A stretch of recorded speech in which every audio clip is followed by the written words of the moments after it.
Hello students, welcome back to Litloom. An Angel in Disguise activities on question answers ചെയ്യായിരുന്നു. നമ്മൾ last പാർട്ടാണ് അതിലെ prepositions. അപ്പം അതിൻ്റെ ആൻസറാണ് ഇതിൽ ഡിസ്കസ് ചെയ്യാൻ പോകുന്നത്. അപ്പം ഇതാണ് നിങ്ങളുടെ പുസ്തകത്തിൽ കിടക്കുന്ന ചോദ്യം. അപ്പം ഈ ഒരു ചോദ്യം ഉത്തരം നമ്മൾ പ്രിപ്പോസിഷൻ എന്താണ് എന്നറിയാതെ നമുക്ക് ചെയ്യാൻ പറ്റില്ലല്ലോ. അപ്പം നിങ്ങളെ ആദ്യം എന്താണ് പ്രിപ്പോസിഷൻ എന്നുള്ളത് പഠിപ്പിക്കും. ശേഷം നമുക്ക് ഈ വീല് ഫില്ല് ചെയ്യാം. What is a preposition? A preposition is a small word that tells us the relationship between two things. അതായത് പ്രിപ്പോസിഷൻ എന്നത് രണ്ട് വസ്തുക്കൾക്കോ ആളുകൾക്കോ അല്ലെങ്കിൽ രണ്ട് സംഭവങ്ങൾക്കോ ഇടയിലുള്ള ബന്ധം കാണിക്കുന്ന ചെറിയ ഒരു വാക്കിനെയാണ് നമ്മൾ ഈ പ്രിപ്പോസിഷൻ എന്ന് പറയുന്നത്. അതായത് ഇറ്റ് ആൻസേഴ്സ് ക്വസ്റ്റ്യൻസ് ലൈക്ക്, അപ്പോൾ കുറച്ച് ചോദ്യങ്ങളുണ്ട്, ആ ചോദ്യങ്ങൾക്ക് ഉത്തരം ഈ പറയുന്ന പ്രിപ്പോസിഷൻ യൂസ് ചെയ്തേ നമ്മൾക്ക് ആൻസർ ചെയ്യാൻ പറ്റത്തുള്ളൂ. അതായത് നമ്മളുടെ ചോദ്യം വേർ, എവിടെ, വെൻ, എപ്പോൾ, ഹൗ, എങ്ങനെ, വൈ, എന്തുകൊണ്ട്, വിത്ത് വാട്ട്, എന്തുപയോഗിച്ച് എന്നുള്ള ചോദ്യങ്ങൾക്കൊക്കെ ഉത്തരം പറയണമെങ്കിൽ ഈ ഒരു പ്രിപ്പോസിഷൻ പറഞ്ഞതിന് ശേഷം നമുക്ക് യൂസ് ചെയ്തേ നമുക്ക് പറയാൻ പറ്റുള്ളൂ. അപ്പം നമുക്ക് ആദ്യം ടൈം പ്രിപ്പോസിഷൻസ് എന്തൊക്കെയാണെന്ന് നോക്കാം. അതായത് ടൈം പ്രിപ്പോസിഷൻ എന്ന് പറഞ്ഞാൽ it tells it as when something happens, അതായത് ഒരു കാര്യം എപ്പോൾ സംഭവിക്കുന്നു എന്ന് പറയാൻ ഉപയോഗിക്കുന്നതാണ് ഈ ടൈം പ്രിപ്പോസിഷൻ എന്ന് പറയുന്നത്. അതിൽ നമ്മൾ കോമൺ ആയിട്ട് യൂസ് ചെയ്യുന്ന വേർഡ്സ് ആണ് താഴെ കൊടുത്തിരിക്കുന്നത്. At, on, in, before, after, for, during, until, by. അപ്പം അറ്റ് എന്ന് പറയുന്നത് നിങ്ങൾ ഓർത്തിരിക്കണം, എക്സാക്റ്റ് ടൈം കാണിക്കാനാണ് നമ്മൾ അറ്റ് എന്ന് പറയുന്ന പ്രിപ്പോസിഷൻ യൂസ് ചെയ്യുന്നത്. അതായത് കൃത്യമായിട്ടുള്ള സമയം, ഒരു പ്രത്യേക സമയത്തിന്. ഉദാഹരണം പറയുകയാണെങ്കിൽ അറ്റ് 7 o'clock, അതായത് 7 മണിക്ക്, അറ്റ് 7 o'clock, കണ്ടോ, ഒരു പ്രത്യേക സമയമാണല്ലോ പറയുന്നത്. അതുപോലെ അറ്റ് നൂൺ, അതായത് ഉച്ചയ്ക്ക്, ഒരു കൃത്യമായിട്ടുള്ള സമയം നമ്മൾ പറയുന്നുണ്ട്. അറ്റ് മിഡ് നൈറ്റ്, അർദ്ധരാത്രിയിൽ, കണ്ടോ അറ്റ് വന്നത്. I wake up at 6 AM, അപ്പം ഞാൻ രാവിലെ 6 മണിക്ക് എഴുന്നേക്കും. അപ്പം എക്സാക്റ്റ് ടൈമിനെ കാണിക്കാൻ നമ്മൾ അറ്റ് യൂസ് ചെയ്യും. ഇനി നമുക്ക് ഓൺ നോക്കാം. ഓൺ ഡേയ്സ് ആൻഡ് ഡേറ്റ്സ് ഒക്കെ വരുമ്പോഴാണ്, അതായത് ദിവസങ്ങൾക്കും തീയതികൾക്കും ഒക്കെ പറയാൻ വേണ്ടിയിട്ടാണ്, പറയുമ്പോഴാണ് നമ്മൾ ഈ ഓൺ യൂസ് ചെയ്യുന്നത്. ഉദാഹരണം പറയുകയാണെങ്കിൽ ഓൺ മൺഡേ, അതായത് തിങ്കളാഴ്ച, കണ്ടോ ദിവസം, മൺഡേയെ പറ്റി പറയാണ്. ഓൺ സൺഡേ, തിങ്കളാഴ്ച, ഞായറാഴ്ച. ഓൺ മൈ ബർത്ത്ഡേ, അതായത് എൻ്റെ ജന്മദിനത്തിൽ, ഒരു ദിവസത്തിൻ്റെ കാര്യമാണല്ലോ പറയുന്നത്. ഓൺ ജൂലൈ 10, അതായത് ജൂലൈ 10. ഇനി എക്സാമ്പിൾ കണ്ടോ, school starts on Monday. On Monday വന്നത് എന്തുകൊണ്ടാ? ഒരു പ്രത്യേക ദിവസത്തിന്റെ കാര്യം പറയുന്നുണ്ട്, അതായത് സ്കൂൾ തിങ്കളാഴ്ച സ്റ്റാർട്ട് ചെയ്യും. ഇനി നമ്മൾ ഇന്ന് യൂസ് ചെയ്യുന്ന എപ്പോഴാണ്? മന്ത്സ്, ഇയേഴ്സ് അല്ലെങ്കിൽ ലോങ് ടൈം, അതായത് മാസം, വർഷം, ദീർഘകാലം ഒക്കെ പറയുമ്പോഴാണ് നമ്മൾ ഇന്ന് യൂസ് ചെയ്യുന്നത്, ഇൻ പ്രിപ്പോസിഷൻ. അതായത് ഇൻ ജാനുവരി, അതായത് ജനുവരി ഒരു മന്ത് ആണല്ലോ. ഇൻ 2026, 2026. ഇൻ വിന്റർ, വിന്റർ ഒരു ശീതകാലത്ത്.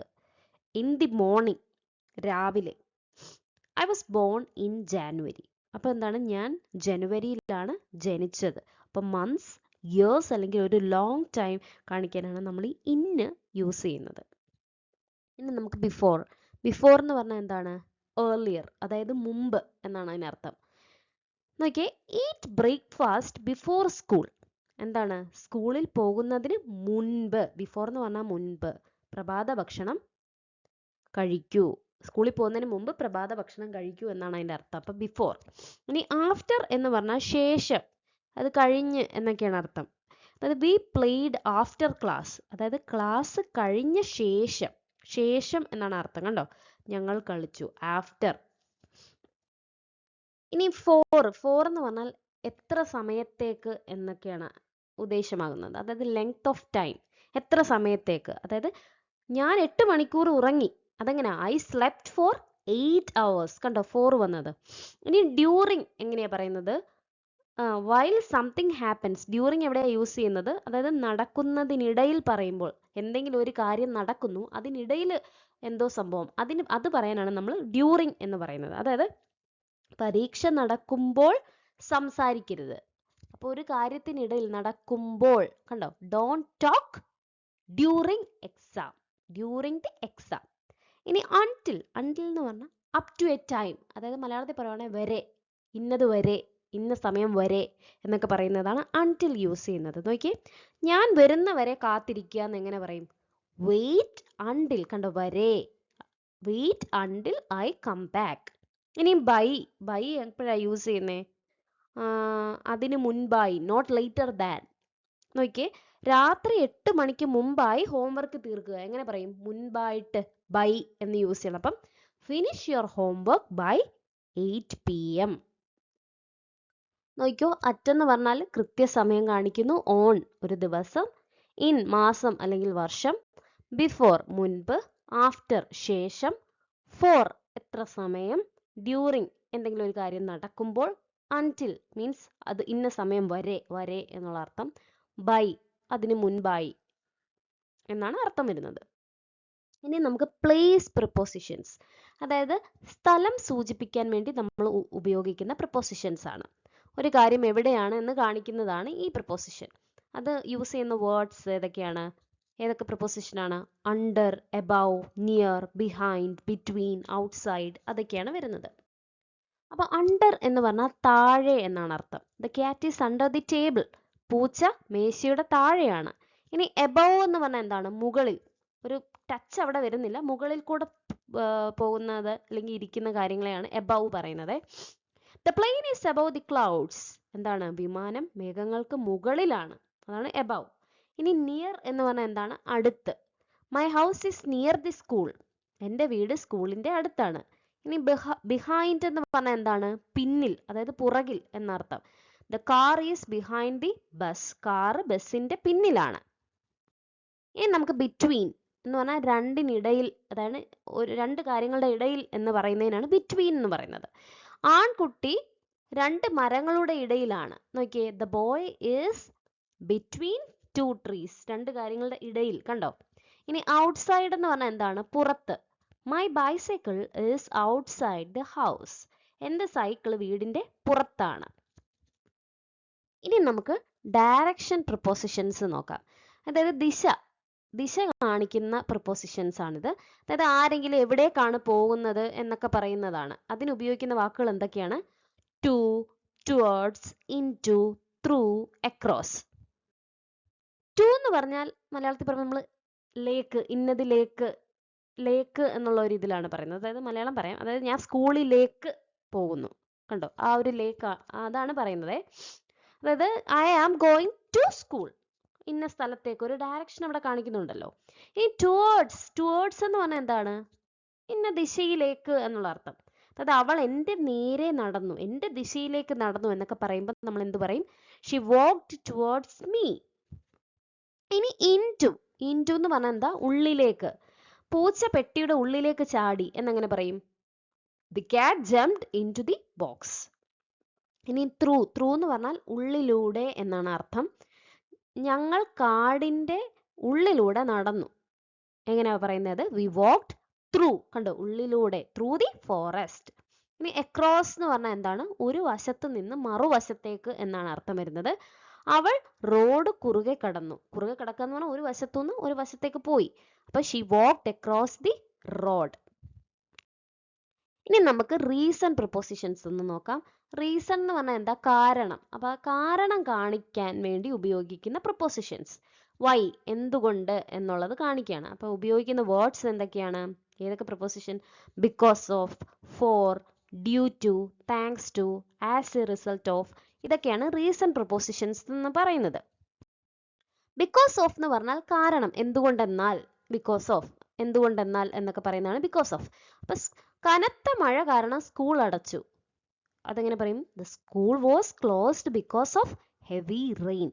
ഇനി ഫോർ എന്ന് പറഞ്ഞാൽ കാരണം അല്ലെങ്കിൽ ചെയ്തതിനാൽ എന്നൊക്കെ നമ്മൾ പറയും മലയാളത്തിൽ. അതായത് കഠിനാധ്വാനത്തിന് അവന് സമ്മാനം ലഭിച്ചു എന്ന് പറയുന്നത് he was rewarded for his hard work. അതായത് അവന്റെ ഹാർഡ് വർക്കിനാൽ, അത് കാരണമാണ് അവന് റിവാർഡ് ലഭിച്ചത്. അപ്പോൾ അവിടെയാണ് ഫോർ യൂസ് ചെയ്യുന്നത്. ഡ്യൂ ടു എന്ന് പറഞ്ഞാൽ കാരണം. ഈ പറയുന്ന എല്ലാത്തിനും ഒക്കെ സിമിലർ മീനിങ് ആണ്. ഈ ഡ്യൂ ടു, ഇപ്പൊ പറഞ്ഞ ഫോർ ഒക്കെ ഏകദേശം സിമിലർ മീനിങ് ആണ്. എന്നാലും ഡിഫറൻസ് വരുന്നത് എന്തുകൊണ്ടെന്നാൽ, മോശം കാലാവസ്ഥ കാരണം വിമാനം വൈകി, അതാണ് ഡ്യൂ ടു വെച്ച് നമ്മൾ പറയുന്നത്. The flight was delayed due to bad weather. പിന്നെ താങ്ക്സ് ടു എന്ന് പറഞ്ഞാൽ നല്ല കാരണത്തിന്, എന്നുള്ള അർത്ഥമാണ് നമ്മൾ താങ്ക്സ് ടു എന്ന് പറയുന്നത്. നമ്മുടെ അധ്യാപകന്റെ സഹായം കാരണം ഞങ്ങൾ ജയിച്ചു. We won thanks to our teacher. അതായത് നല്ല കാരണത്തിന് എന്നാണ് ഈ താങ്ക്സ് ടുവിന്റെ അർത്ഥം. ഇനി ആസ് എ റിസൾട്ട് ഓഫ് എന്നൊക്കെ പറഞ്ഞാൽ ഫലമായി, ഇന്നതിന്റെ ഫലമായി, അതാണ് ആസ് എ റിസൾട്ട് ഓഫ് എന്ന് പറഞ്ഞാൽ അർത്ഥമാക്കുന്നത്. കനത്ത മഴയുടെ ഫലമായി റോഡുകളിൽ വെള്ളം കയറി എന്ന് നമ്മൾ പറയത്തില്ലേ, അതാണ് road flooded as a result of heavy rain. എന്താണ് റോഡ്സ് ഫ്ലഡഡ് ആയത് എന്തുകൊണ്ട്, എന്ത് കാരണത്താലാണ്, എന്തിന്റെ ഫലമായിട്ടാണ്? മഴയുടെ ഫലമായിട്ടാണ്. ഇനിയും മീൻസ് പ്രിപ്പോസിഷൻസ്. അതായത് മീൻസ് എന്ന് പറഞ്ഞാൽ രീതി അല്ലെങ്കിൽ മാർഗം ഒക്കെ കാണിക്കാനാണ് മീൻസ് പ്രിപ്പോസിഷൻസ് എന്ന് പറയുന്നത്. അതായത് ഒരു കാര്യം എങ്ങനെ ചെയ്തു, ഒരു കാര്യം നമ്മൾ ചെയ്യുന്ന ഒരു കാര്യം അത് എങ്ങനെ ചെയ്തു, ഹൗ, എങ്ങനെ, അതിനെ കാണിക്കാനാണ് മീൻസ് പ്രിപ്പോസിഷൻ. അതായത് with, through, via, by, on, ഇതൊക്കെയാണ് മീൻസ് പ്രിപ്പോസിഷൻ എന്ന് പറയുന്നത്. അപ്പൊ വിത്ത് എന്ന് പറഞ്ഞാൽ ഉപയോഗിച്ച് എന്നാണ് അർത്ഥം.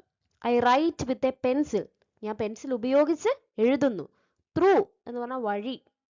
V talked through the phone, ഞങ്ങൾ ഫോണിലൂടെ, ഫോൺ വഴി സംസാരിച്ചു.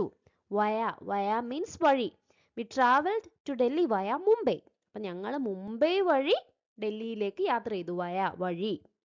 ഇനി ബൈ എന്ന് പറഞ്ഞാൽ ഗതാഗത മാർഗം. ഞാൻ ട്രെയിനിൽ വന്നു, എങ്ങനെയാ പറയുന്നത്? I came by train.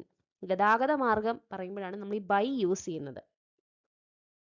ഇനി ഓൺ പറയുമ്പോൾ വാഹനത്തിൽ എന്ന് പറയും. അപ്പം നോക്കിയേ, അവൾ ബസ്സിൽ വന്നു, she came on A bus. അപ്പൊ എന്നാൽ ഇംഗ്ലീഷിൽ സാധാരണയായിട്ട് ബൈ ബസ് എന്നാണ് പറയുന്നത്. അപ്പൊ ഓൺ പറയുന്നു, ഓൺ ഇവിടെ പറയുന്നുണ്ട്, സർഫസ് ട്രാൻസ്പോർട്ട് ആണ്. ഇനി മെഷർ പ്രിപ്പോസിഷൻസ് നോക്കാം. ഒരു വസ്തുവിന്റെ അളവ് അല്ലെങ്കിൽ നിരക്ക്, അല്ലെങ്കിൽ നമ്മൾ എണ്ണം പറയത്തില്ലേ, എണ്ണം, എത്ര എണ്ണം, ഇതൊക്കെ പറയാൻ ഉപയോഗിക്കുന്നതാണ് ഈ മെഷർ പ്രിപ്പോസിഷൻസ്. അപ്പൊ ഏതൊക്കെയാണ് measure prepositions? By, of, at, per, with, ഇതൊക്കെയാണ് മെഷർ പ്രിപ്പോസിഷൻസ് എന്ന് പറയുന്നത്. ബൈ എന്ന് പറഞ്ഞാൽ അളവ് പ്രകാരം എന്നാണ് അർത്ഥം. അതായത് ഒരു മുട്ട, മുട്ട ഒരു ഡസൻ കണക്കിന് വിൽക്കുന്നു. ഒരു ഡസൻ എന്ന് പറഞ്ഞാൽ ഒരു അളവാണല്ലോ. അപ്പം eggs are sold by the dozen. ഇനി ഓഫ് എന്ന് പറഞ്ഞാൽ അളവ് അല്ലെ അളവിന്റെ ഭാഗം. ഒരു കപ്പ് പാൽ എന്ന് എങ്ങനെയാ പറയുന്നത്? A cup of milk, A cup of milk. ഇനി അറ്റ് എന്ന് പറഞ്ഞാൽ എന്താണ്? റേറ്റ്, അതായത് നിരക്ക് എന്ന് പറയും. അതായത് കാർ മണിക്കൂറിൽ 8 കിലോമീറ്റർ വേഗത്തിൽ ഓടുകയായിരുന്നു. The car was moving at 8 kilometre per hour. ഒരു നിരക്കാണല്ലോ അവിടെ കാണിക്കുന്നത്. ഇനി പെർ എന്ന് പറഞ്ഞാൽ ഓരോ എന്നുള്ള അർത്ഥം, ഓരോ ആളുകൾക്കും എന്നൊക്കെ പറയുമ്പോൾ ഒരാൾക്ക് 100, അപ്പം 100 rupees പെർ പേഴ്സൺ. വിത്ത് എന്ന് പറയുന്ന പ്രിപ്പോസിഷൻ, അതായത് അളവുള്ള എന്നാണ് വിത്ത്. നീല കണ്ണുകളുള്ള ഒരു പെൺകുട്ടി. സോ ദ ഗേൾ വിത്ത് അവൾക്കുള്ളത് എന്താണ്? Blue eyes. ഇനി മെറ്റീരിയൽ പ്രിപ്പോസിഷൻസ് നോക്കാം. അതായത് നിർമ്മാണ വസ്തു കാണിക്കുന്നതാണ് മെറ്റീരിയൽ പ്രിപ്പോസിഷൻ എന്ന് പറയുന്നത്. അതായത് ഒരു വസ്തു എന്തുകൊണ്ടാണ് നിർമ്മിച്ചിരിക്കുന്നത് എന്ന് പറയുന്നതാണ് ഈ മെറ്റീരിയൽ പ്രിപ്പോസിഷൻ. അപ്പൊ ഫ്രം, വിത്ത്, ഔട്ട് ഓഫ്, ഇതൊക്കെയാണ് ഈ പ്രിപ്പോസിഷൻ യൂസ് ചെയ്തിട്ടാണ് നമ്മൾ മെറ്റീരിയൽ കാര്യങ്ങൾ, അതായത് ഉപയോഗിക്കുന്ന വസ്തു എന്തുകൊണ്ട് നിർമ്മിച്ചിരിക്കുന്നു എന്ന് കാണിക്കുന്നത്. ഫ്രം എന്ന് പറഞ്ഞാൽ മാറ്റം വന്നപ്പോൾ, അതായത് the wine is made from grapes. മുന്തിരിയിൽ നിന്നാണ് വൈൻ നിർമ്മിക്കുന്നത്. ഫ്രം ഒരു ചേഞ്ച് ആണല്ലോ, മുന്തിരിയിൽ നിന്ന് അത് വൈനാക്കി, ദാറ്റ് ഇസ് ഫ്രം. ഓഫ് എന്ന് പറഞ്ഞാൽ രൂപം നിലനിൽക്കുമ്പോൾ, അത് വെരി കോമൺ ആണ്. അതായത് the chair is made of wood. കസേര മരം കൊണ്ടാണ് നിർമ്മിച്ചിരിക്കുന്നത്. ഇത് നമുക്ക് കോമൺ ആയിട്ട് അറിയാവുന്ന കാര്യങ്ങൾ പറയുമ്പോൾ. ഔട്ട് ഓഫ് എന്ന് പറഞ്ഞാൽ നിന്നുണ്ടാക്കിയത്, അതായത് വേറെ ഏതിൽ നിന്നോ, ഇന്നതിൽ നിന്ന് ഉണ്ടാക്കിയെന്ന് നമ്മൾ പറയില്ലേ. അതായത് നോക്കി, ഇവിടുത്തെ എക്സാമ്പിൾ നോക്കിയേ. they built a house out of bamboo. എന്തിൽ നിന്നുണ്ടാക്കി? ബാംബുവിൽ നിന്ന്. എന്തുണ്ടാക്കി? വീട്. അതായത് അവർ മുള ഉപയോഗിച്ച് വീട് പണിതു. ഇനി വിത്ത് എന്ന് പറഞ്ഞാൽ എന്താണ്? ഉപയോഗിച്ച്. she made soup with vegetables. അവൾ പച്ചക്കറികൾ ഉപയോഗിച്ച് സൂപ്പ് ഉണ്ടാക്കി.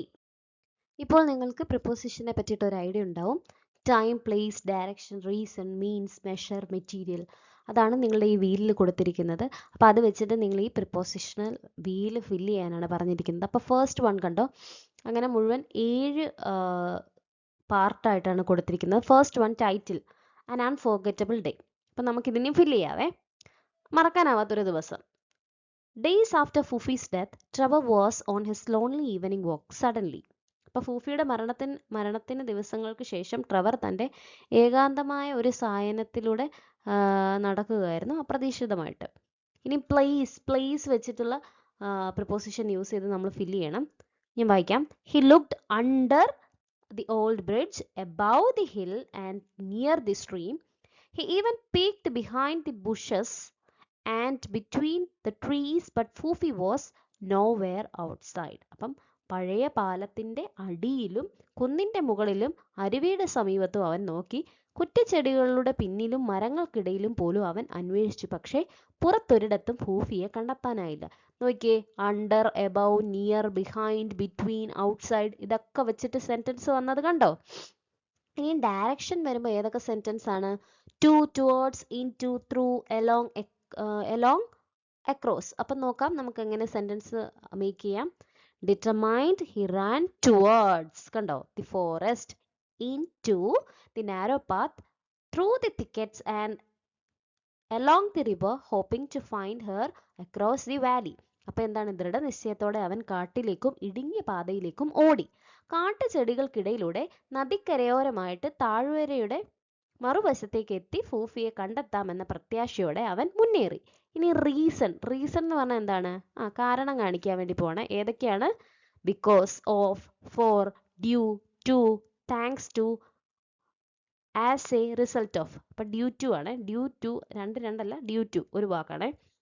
അപ്പം നോക്കിയ സെന്റൻസ് എങ്ങനെയാ? He searched because of his deep love for Foofie, for he could not bear the pain of losing her. His hope as a result of that love kept him going. അപ്പം ഫൂഫിയോടുള്ള ആഴത്തിലുള്ള സ്നേഹമാണ് അവനെ അന്വേഷിക്കാൻ പ്രേരിപ്പിച്ചത്. കാരണം അവളെ നഷ്ടപ്പെട്ട വേദന സഹിക്കാനാകുമായിരുന്നില്ല. ആ സ്നേഹത്തിന്റെ ഫലമായി ഉണ്ടായ പ്രത്യാശയാണ് അവനെ മുന്നോട്ട് നയിച്ചത്. ഇനി മീൻസ്, അതായത് with, through, via, by, on use ചെയ്തിട്ട് എഴുതണം. He called out with a loud voice through the valley, via the winding path, and by the river, on and on, never giving up. അപ്പം ഞാൻ ഈ വാക്കുകളൊന്ന് stress ചെയ്തേ ഉള്ളൂ. ഏതൊക്കെ വാക്കാണ് നമ്മൾ ആഡ് ചെയ്തതെന്ന് കാണിക്കാൻ. അപ്പം അതിൻ്റെ അർത്ഥം എന്താണ്? ഉച്ചത്തിലുള്ള ശബ്ദത്തിൽ അവൻ വിളിച്ചുകൊണ്ടേയിരുന്നു. താഴ്വരയിലൂടെയുള്ള വളഞ്ഞു പുളഞ്ഞ പാതയിലൂടെയും നദിക്കരയിലൂടെയും അവൻ തുടർച്ചയായി മുന്നേറി, ഒരിക്കലും പ്രത്യാശ കൈവിടാതെ. ഇനി measure, by, of, at, per, with, ഇത് വെച്ച് നിങ്ങൾ സെന്റൻസ് ഉണ്ടാക്കണം. അപ്പം നോക്കിയേ, he searched by every tree, of every rock, at every corner and per every chance, with all his heart. എന്താണ്? ഓരോ മരത്തിനരികിലും ഓരോ പാറയുടെയും ചുറ്റിലും ഓരോ മൂലയിലും കിട്ടിയ ഓരോ അവസരവും ഉപയോഗിച്ച് പൂർണ്ണ ഹൃദയത്തോടെ അവൻ തിരഞ്ഞു. ഇനി മെറ്റീരിയൽ വരുമ്പോൾ ഏതാണ്? From, with, out, of, in, of. From, with, out of, in, of. Out of ഒരു വേർഡാണ്, അത് കോമ ഇല്ല, നോക്കിക്കോണം. He made a basket from twigs with soft grass out of an old cloth and in it he placed some of Foofie's favourite things. അതായത് ചെറിയ ചില്ലകളിൽ നിന്ന് ഒരു കോട്ട അവൻ ഉണ്ടാക്കി മൃദുവായ പുല്ല് ഉപയോഗിച്ചും ഒരു പഴയ തുണി കൊണ്ടും അത് അലങ്കരിച്ചു. അതിനുള്ളിൽ ഫൂഫിക്ക് ഏറ്റവും പ്രിയപ്പെട്ട ചില സാധനങ്ങൾ അവൻ വെച്ചു. അപ്പം ഇത്രയുമാണ് ദി എൻഡ്, അവസാനം. ഇത് അവസാനിച്ചു. അപ്പം ഇതെന്താണ് ഈ പ്രിപ്പോസിഷൻ വീലെന്ന് ഉദ്ദേശിച്ചത്? പ്രിപ്പോസിഷൻസ് യൂസ് ചെയ്ത് നിങ്ങൾ ഈ കഥ ഫില്ല് ചെയ്യാനായിരുന്നു. അപ്പം നമ്മൾ ആദ്യം പ്രിപ്പോസിഷൻസ് എന്താണെന്ന് പഠിച്ചു, പിന്നെ തൊട്ടപ്പുറത്തുള്ള സർക്കിളിൽ കിടക്കുന്ന ഓരോ ടൈം പ്രിപ്പോസിഷൻ പഠിച്ചു, പ്ലേസ് പ്രിപ്പോസിഷൻ, അങ്ങനെ അതെല്ലാം പഠിച്ചു. അതിൻ്റെ അണ്ടറിൽ വരുന്ന ഏതൊക്കെ പ്രിപ്പോസിഷൻസ് ആണ്, ടൈം പ്രിപ്പോസിഷൻസ് ഏതൊക്കെയാണ്, അറ്റ്, ഓൺ, ഇന്ന്, ബിഫോർ ആണെന്നൊക്കെ പഠിച്ചു. ശേഷം ഇതൊക്കെ യൂസ് ചെയ്തിട്ട് നമ്മൾ ഈ കഥ ഫോം ചെയ്തു. അപ്പോൾ അത്രയേ ഉള്ളൂ ഇന്നത്തെ video. Thank you for your attention and support. It means a lot. അപ്പം നിങ്ങളുടെ അഭിപ്രായങ്ങൾ കമൻസിൽ ഒന്ന് അറിയിക്കുക.